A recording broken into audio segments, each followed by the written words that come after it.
শ্রমিক নগর ভবনের সামনে এখন কি পরিস্থিতি দেখছেন এবং আন্দোলনরতরা কি বলছেন জানাবেন। জি, আপনি জানেন যে বেশ কিছুদিন থেকে কিন্তু রাজধানীর নগর ভবনের সামনে ইশরাককে মেয়র পদে বহাল করার জন্য কিন্তু এখানে বিএনপি সমর্থক কর্মী যারা আছেন, অর্থাৎ ইশরাকের যারা কর্মী আছেন তারা কিন্তু এখানে লাগাতার কর্মসূচি পালন করছেন। আমরা আজকে এখানে এসেছি এবং দেখতে পেয়েছি গত কয়েকদিনের মতোই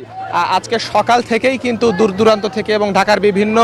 এলাকা থেকে বিএনপি সমর্থিত কর্মী, অর্থাৎ যারা ইশরাকের কর্মী আছে, দলীয় কর্মী আছে, তারা নগর ভবনের সামনে এসেছেন এবং হাজির হয়েছেন এবং তারা স্লোগান দিচ্ছেন।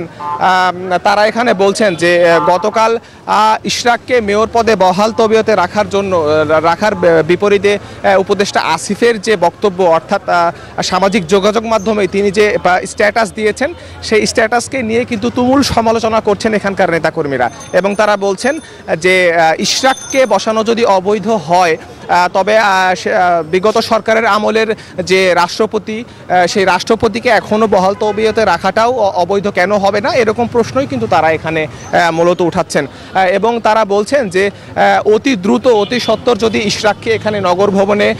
মেয়র হিসেবে যদি এখানে বহাল তবিয়তে না রাখা হয় তবে তাদের এই আন্দোলন কিন্তু আরো বড় আকারে বিস্তৃত লাভ করবে, এমনটাই তারা আমাদেরকে বলছেন।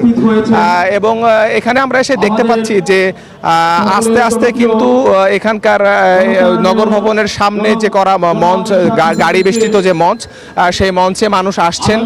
বক্তব্য দিচ্ছেন এবং তাদের প্রতিবাদী কণ্ঠস্বর এখানে তুলে ধরছেন এবং তারা বলতে চাচ্ছেন যে বিগত 2020 সালে আওয়ামী লীগের আমলে হওয়া যে নির্বাচন, সেই নির্বাচনের ফলে যে মেয়র ইশরাকের যে তিনি যে তার জায়গা না পাওয়ার যে